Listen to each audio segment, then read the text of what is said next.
I guess. Instead. The gap widened again on Wednesday, 7 games. Match the Day presenter Gary Lineker is almost as synonymous with the show as its theme tune.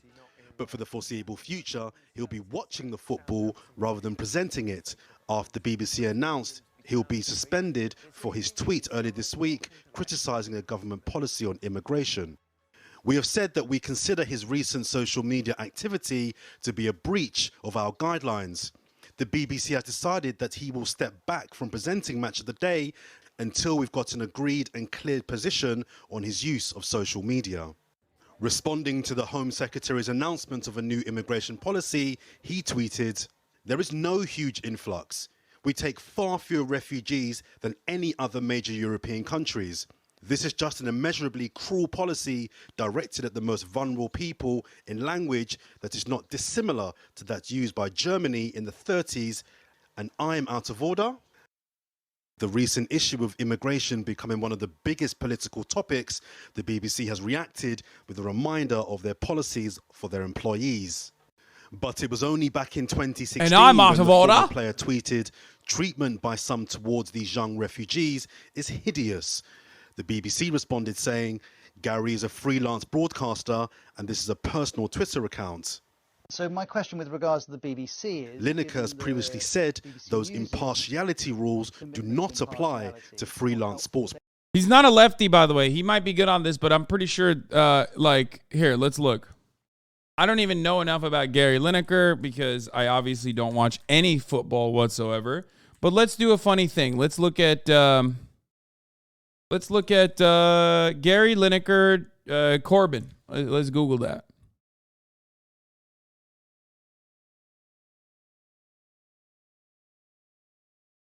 What has he said about Corbyn?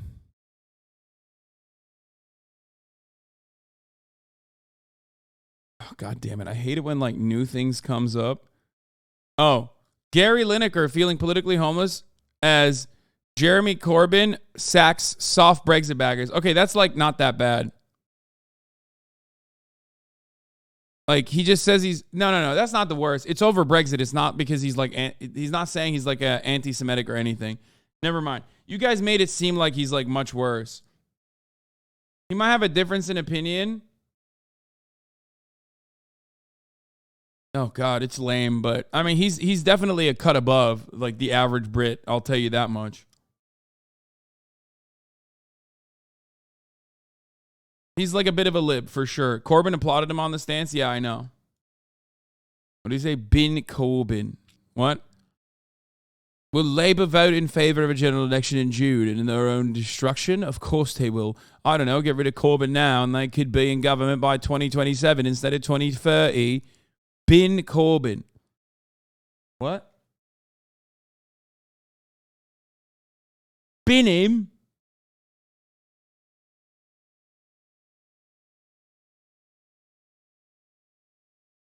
Sack him. Anyway, listen. My point is, in the UK, if you find someone, there's a couple things. There is a couple things that it immediately puts you a cut above the rest in the UK, okay? If you're not transphobic and if you defend Palestine. If either of these two factors are a part of like Gary Lineker's political identity, then I will say he is literally a true British leftist in comparison to like 99% of people in the UK. Okay? That's true. Because these two things are issues that, like, unfortunately, most British people are insanely reactionary on. Okay? So if you defend Palestine as a British person, is it how awful? See, Gary, stick to what you know best, Gary. Nothing to see here. Just Gary mourning the death of a terrorist from the Hamas website. Hamas mourn its martyr, the fighter Ahmed Atef Mustafa Daragmeh, 23 years old from Tubas, who rose at dawn today in an armed clash while confronting the occupation forces.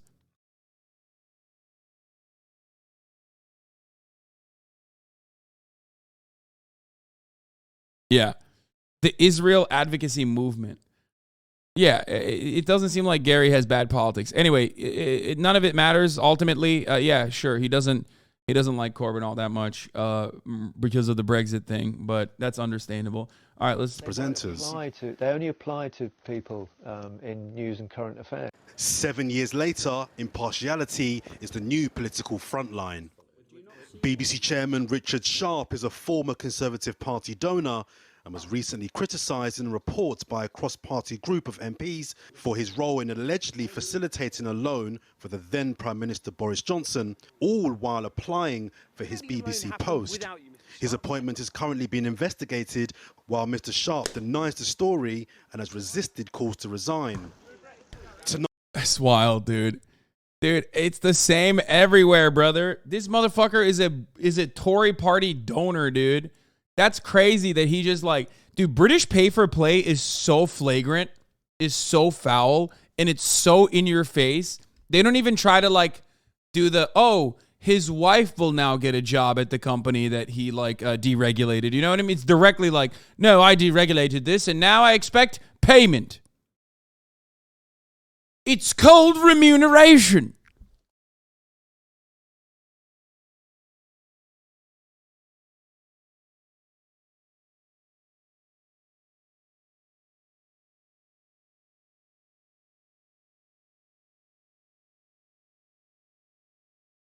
That's crazy. I mean, yeah, here, United Kingdom parliamentary. By the way, I wasn't even joking about this. This is like directly a real issue.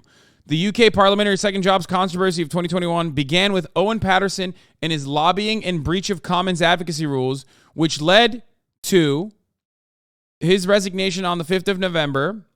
And this was followed by extensive press coverage and debate about the second jobs of other MPs, particularly Geoffrey Cox, a former Attorney General, registered a total income of £970 in 2020 for 705 hours of legal services. An opinion piece in the Telegraph describes how Cox always discloses earnings and that his constituents re-elect him with ever-increasing majorities every time his name appears on the ballot paper. There are more than 90 Conservative MPs undertaking paid work in addition to their job in Parliament, according to 3 Labour MPs. According to the BBC, more than 200 MPs received earnings in the last year on top of their $81,000 annual salary. The extra earnings range from $50 a year to almost 1 million quid a year. Like, dude, that's crazy. Straight up 90, dude. 90. By the way, the fact that this says £50 a year probably means the 3 Labour MPs are doing like literally like dumb fucking, soup kitchen work or some shit on the side. 90 Conservative MPs.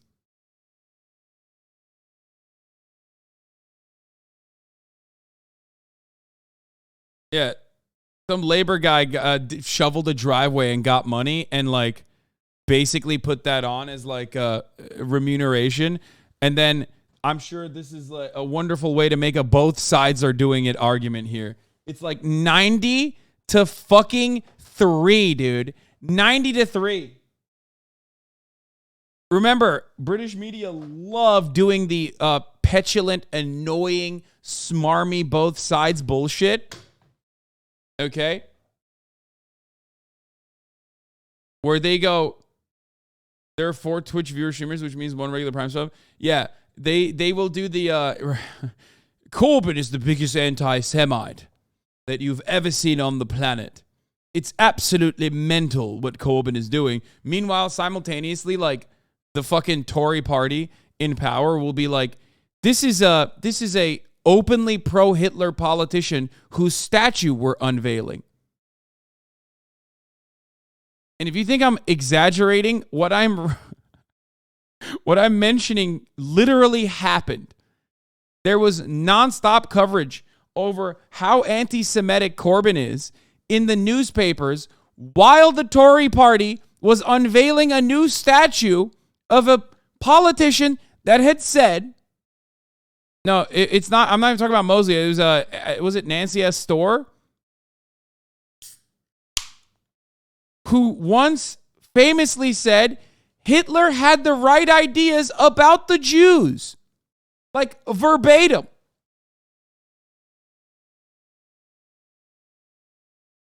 One of the Labor MP's second job was going back to being a doctor during COVID. Unacceptable.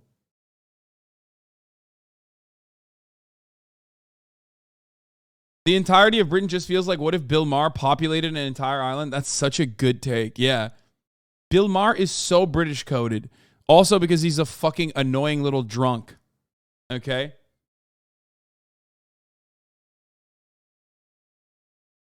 You are correct. I'm married to a Jewish woman. Her family cannot stand Corbyn. I tried to set the record straight, but it started a massive fight. Yeah. No. You can't have that conversation. Bro, there's anarchists. There's lifestylists in here that every single time I talk about Corbyn will pop off and be like, dude, what the fuck are you talking about? Corbyn is awful. Okay? There's nothing in many respects. I'm sorry. I apologize. I know I shit on anarchists a lot, usually lovingly, but British anarchists sometimes can be so fucking annoying. What did my boy Armando Iannucci, the GOAT, say? Has the BBC actually analyzed Gary Lineker's tweet? Because it is factually accurate. A lot of the tropes used now by government invasion, menace, etc. are pretty similar to those used by nationalist parties in the 1930s Germany. Why no analysis? Are BBC history presenters muted too? Yeah. The actual GOAT.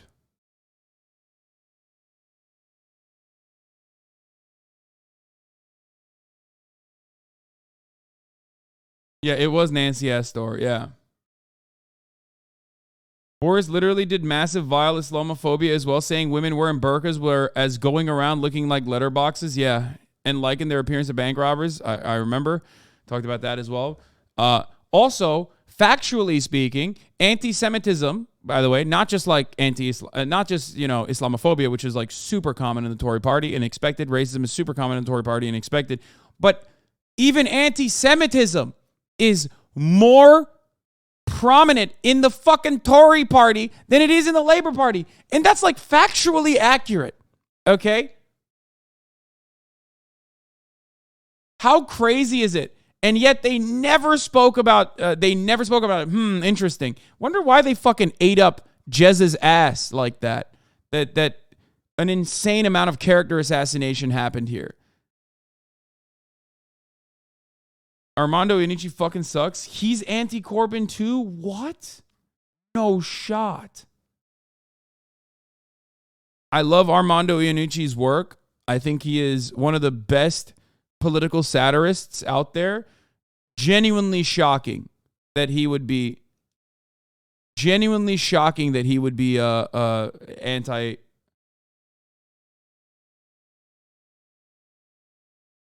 anti-Corbyn. What the fuck?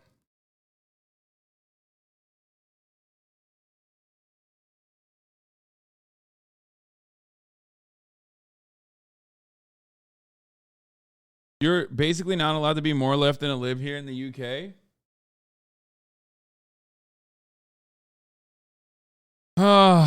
Sorry, let me be clear. When a national party cannot deal with anti-Semitism and indeed seems to reward it, then it starts to lose any claim. Oh, God.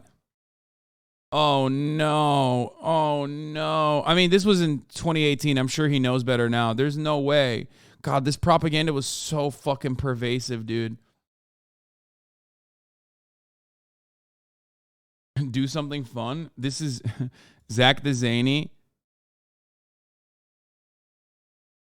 I'm sorry to break it to you, but this is what we do for fun.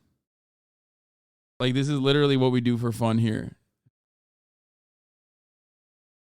This is extraordinarily close to regime broadcaster status. Basically, human rights abuses over there are, of course, entirely different to Britain removing legal rights for refugees over here. It takes a lot of education to write something this plainly stupid. The newsagent's presenter and former BBC journalist Emily Maitless said it was curious that Gary Lineker was free to raise questions about Qatar's human record with the blessing of the BBC over the World Cup, but cannot raise questions of human rights in this country if it involves criticism of government policy. However, this is arguably a false equivalence. Voicing an opinion on government policy about migrant crossings, a divisive subject, is not the same thing as highlighting well-documented human rights breaches in Qatar, something which is a matter of fact. No, it's still a fact. Why would you say that? Don't you feel embarrassed to write this when you literally guys, here, let me tell you what this is, okay? Let me put my fucking, Slavoj Žižek style ideology glasses on real quick, okay? it's saying that it's okay when we do it. It's a problem when they do it. You know what I mean?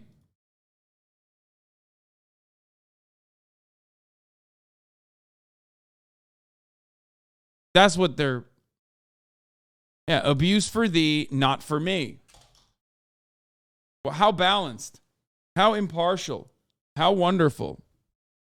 Ironically, the BBC leaned heavily into the anti-Semitism Corbyn stuff, yes, which was totally fabricated, and was literally crafted internally by the most conservative Labour Party members who specifically created the problem, didn't deal with the problem, highlighted it nonstop, and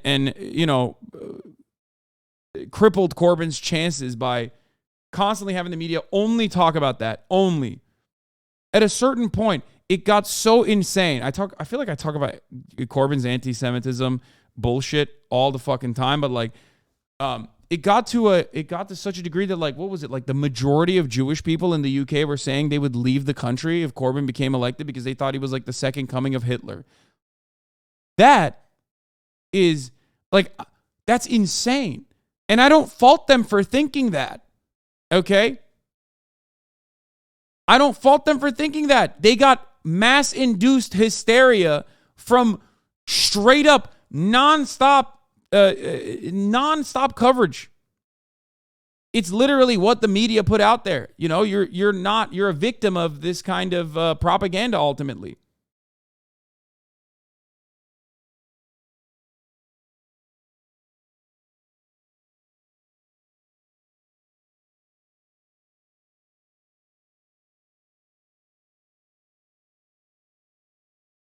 The Jews being afraid of Corbyn wasn't hysterical? It absolutely is. It absolutely was.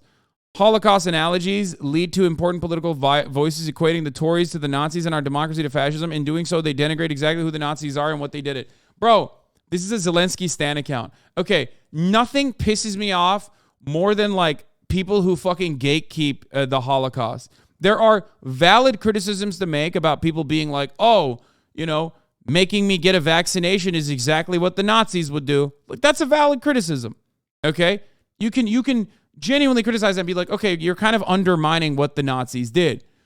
Literally, a carbon copy of Nazi propaganda being utilized in contemporary British politics is a perfectly valid reason to say, never again, this is what the Nazis did. Never again doesn't mean never again, just not the Holocaust, just no Nazis. Never again is there so you can understand. History is only important as far as you learn the lessons and not repeat them. Okay? It's so fucking stupid. I cannot stand motherfuckers who are like, well, I'm Jewish and I think that, you know, Holocaust analogies are completely invalid in this circumstance. Like, shut the fuck up. Shut up. Shut the fuck up, dumbass.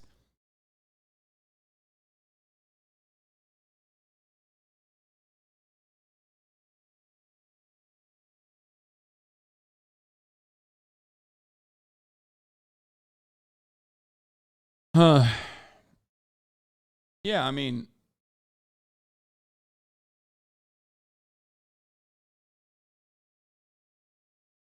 it's really, really, really frustrating. Okay. No, we're not gonna do the rerun of that classic video. Let's fucking watch this goddamn thing. I keep jumping in and out of this. Because there's so much to cover. Let me close up some of my tabs. My fucking tabs are going crazy. Hold on. Let me just shut off some of these tabs real quick. Let me clean this up. I've talked way too much, entirely too much about the Oi Bruv land and the British.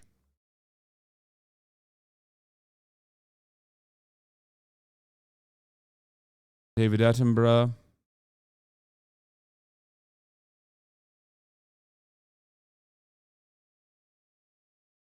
Anyway,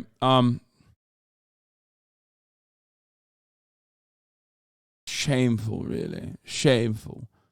The British need not to do this kind of thing.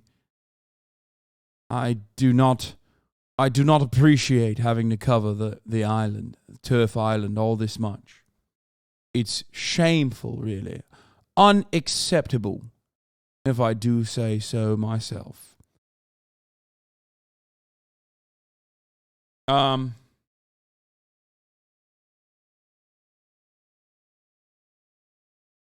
So here is Professor Tanja Bultmann, Professor of Migration and Diaspora History, Brexit and Citizens' Rights, Migrant Dual National. She says, hi, BBC. As a German, I can tell you this. When politicians speak in a language not dissimilar to that used in the 1930s Germany, I recognize it. Why? Because I've been taught about it all my life, and that it needs to be called out and rejected. It's a duty to do so, in fact. Here's a thread. The language we have heard from this government, no matter how many times they claim otherwise, is not dissimilar in some ways that to that used in the 1930s Germany. So while we need to be mindful of the specific context of the 1930s Germany and should not draw direct parallels with today, when common characteristics, e.g. the use of a not dissimilar language here, we can add and should say so. Okay, what the fuck? Okay, this is too long, and also it's just like an incredibly long way to just say, this is the same shit that the Nazis said to justify their violent ideology. Shut the fuck up. The Nazis also suppressed any kind of criticism towards their ideas. So let's say the BBC's decision is cowardly and is an assault on free speech in the face of political pressure. Not long after the BBC's announcement, Match the Day colleagues Ian Wright and then Alan Shearer tweeted that they have informed the channel that they will not be appearing on the show this weekend. It's one of the most sought-after jobs in TV, but who dares to take it on Saturday? Good question. Well, joining me now is Alistair Campbell, former Director of Communications to Tony Blair, who now hosts a podcast produced by Gary Lineker's company, and Times columnist Matthew Syed, who himself hosts a BBC Radio 4 programme. Welcome to you both. Let me start with you, Alistair. I mean, what a mess. But I guess one could ask, did the BBC have any choice? They absolutely had a choice. The choice was actually to stand up for its own values and not cower and pander to the creeping right-wing authoritarianism, of which this, I'm afraid, is a consequence. And the idea that a couple of tweets from Gary Lineker are a bigger threat to the BBC's impartiality than Richard Sharp sitting at the top of the office deciding how much of a donation to make to the Tory party, or who to get in to help Boris Johnson get an £800,000 loan, or Robbie Gibb 1 minute running the BBC political coverage and allowing the myth to develop that it was left-wing, and the next minute working for Brexit and working for the government and going off to set up GB News or whatever it's called, and now back on the board of the BBC. They're the people who should be leaving the BBC. They're the people who should be walking out the door, not Ian Wright, Gary Lineker or Alan Shearer. OK. Matthew Syed, you don't speak for BBC management, but you do have a programme on the BBC. And you did tweet just the other day, Gary Lineker's comments made a mockery of impartiality guidelines. Does this not make a mockery of the BBC? Well, I agree with Alistair that the appointment of Richard Sharp was a disgrace, because it goes to the heart of impartiality. When Tim Davie took over as Director General, he made it an absolute imperative to protect BBC impartiality. I think that is the only way to sustain widespread public consent for the licence fee. Gary Lineker presumably signed up to what Davie had said. And I just think it was a failure, more than anything else, of common sense for one of the most high-profile voices and faces at the BBC, who I much admire, by the way, and whose political opinions I agree with to a very large extent, to compare official government policy to 1930s Nazi Germany. It completely violated what Davie was seeking to do, and it put him in an invidious position, because by sidelining Lineker now, of course, the right-wing anger of millions of British people about the comparison with the Nazis, a policy that many people agree with, not me, but many people do, is now matched by anger on the other side. And it is really Lineker, unprepared to apologise for a deeply inflammatory tweet that I think has incited this terribly debilitating row. So, Matthew. Thank you, USA. You are my best friend. You are the peacekeeper. You are the legend's very own Tony Blair consultant. Alistair Campbell looks like a fucking fair and balanced, smart, individual in this situation. You know the BBC has fucking lost the plot, okay? Like, it's just insane. Completely insane.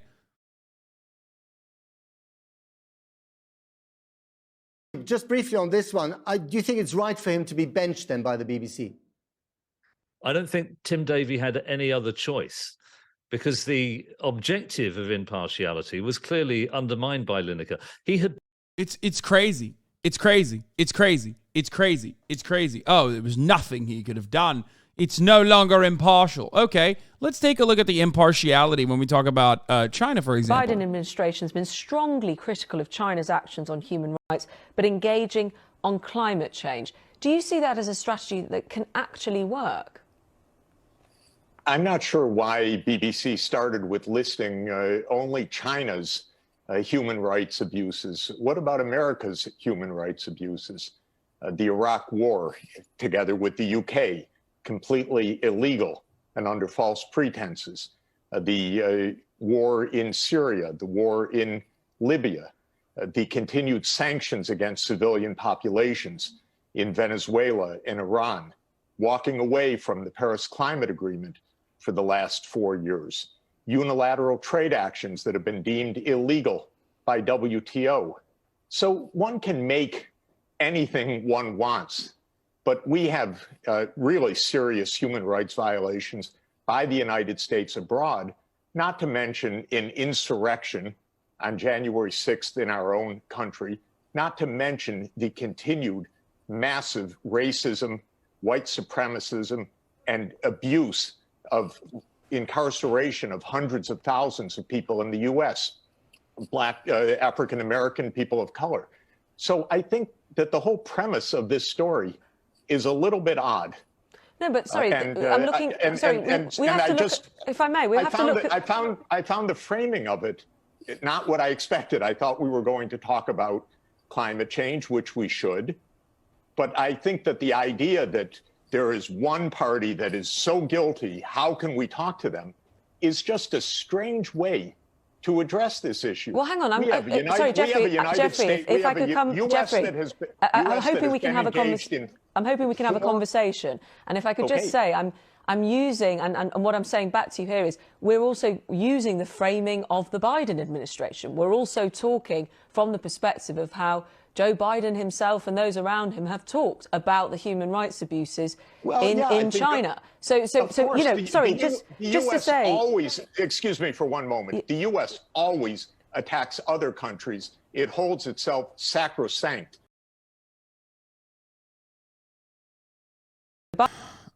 Anyway, my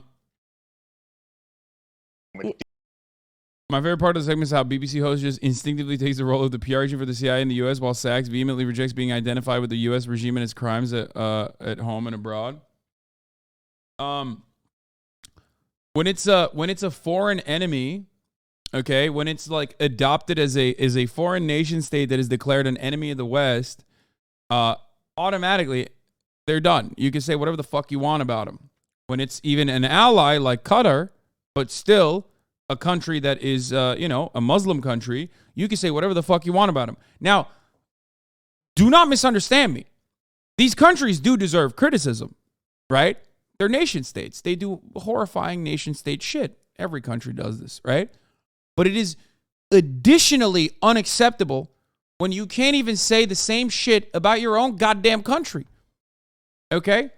That's precisely why I think Aaron Bastani's, his tweet that showcases this disparity is the perfect tweet for this situation, this ongoing Gary Lineker saga. The fact that, hold on, I'm going to pull it up right now. The fact that the fact that they wrote this without even thinking about the irony, without even recognizing the hypocrisy is hilarious. I mean, look, that's it. It's perfect. Nothing more, nothing less. You know what I mean?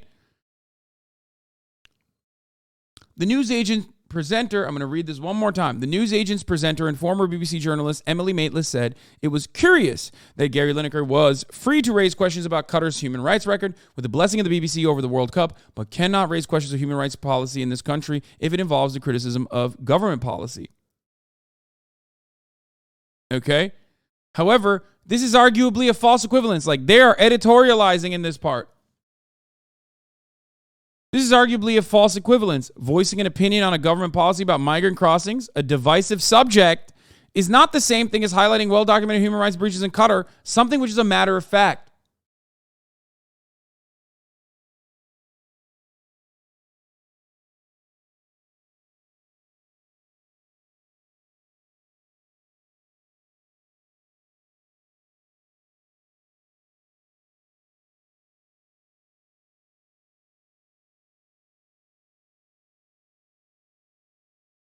That's it. They wrote this, bro. They fucking wrote this. They didn't even feel shame writing it. In 2011, Jeremy Clarkson called for striking workers to be shot in front of their families. He continued to present Top Gear for another 4 years.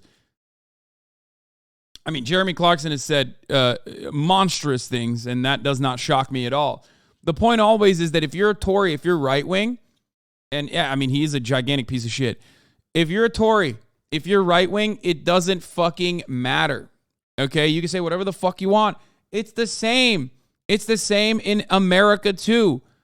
If I say America deserved 9/11, okay, I get my ass fucked for years. Okay? People still bring that shit up.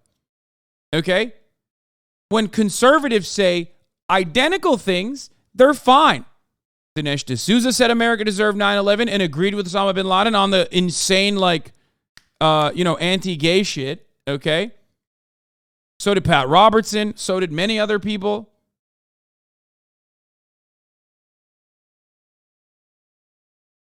And they're fine.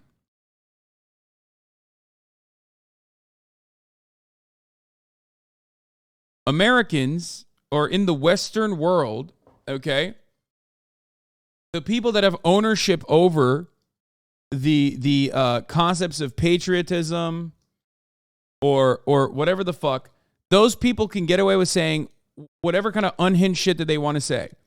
Cancel culture does not apply to them for the most part. Okay? What did he say? No way he said that. Dinesh D'Souza and Pat Robertson have talked about 9/11. Have talked about 9/11 from the perspective of Osama bin Laden and defended, or not defended, but basically said,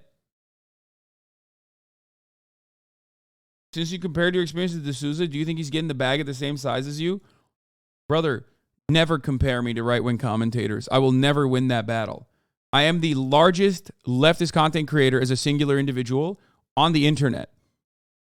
These motherfuckers are not even lineup guys, and yet they still make just as much money as I do, if not way more. We just talked about fucking Steven Crowder turning down $50 million, bro. You kidding me? They're all bankrolled by oil barons and shit. They have unlimited funds because oil barons, unlike the dumbass leftist Twitter users, understand the importance of propaganda. Yeah.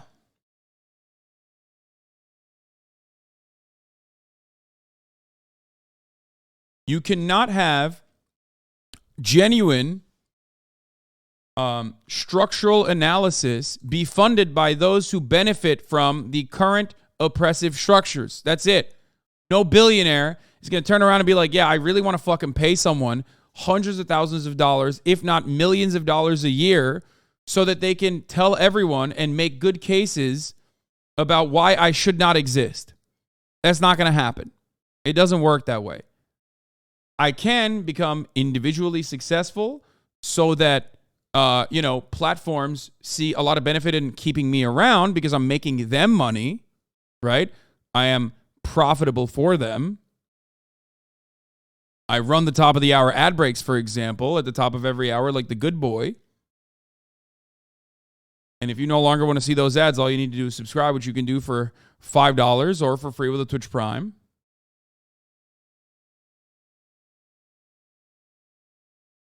You know? You can also get gifted a sub if you're lucky. But that's ultimately my funding vehicle. gifted subs, Prime subs, subs in general. That is my main revenue driver. It is independently funded by people like you. That's how this operation continues. That's it. That's what gives me the editorial independence. That's what allows me to say fuck you to, like, you know, corporations that I don't want to work with. That's how I don't get caught in a Gary Lineker style situation. Sakura Gore, thank you for the 5 get the subs. S Slime Man, thank you for the 5 get the subs. Okay? That's it. No platforms giving me a fucking $50 million deal, dog. Let's be real.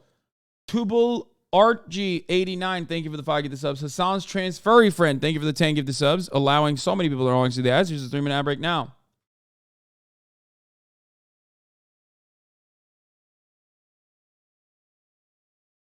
The existence of popular leftist content creators just speaks to how little power the left has in this country. If we had any sort of actual power, they wouldn't allow us to exist online like this. No, that's not even true. That's always, no. That part is not true either. I know what you mean. I think that there are significantly more obvious examples as to why the left has no power than, like, allowing some fucking random dumbass on not the most successful media outlet anyway, on Twitch, to continue doing agitprop. Yeah, the saying goes, capitalists will sell you the rope to hang them, but also simultaneously remember, like, I'm not even at a place where, like, me funding, strike funds, me highlighting strike funds,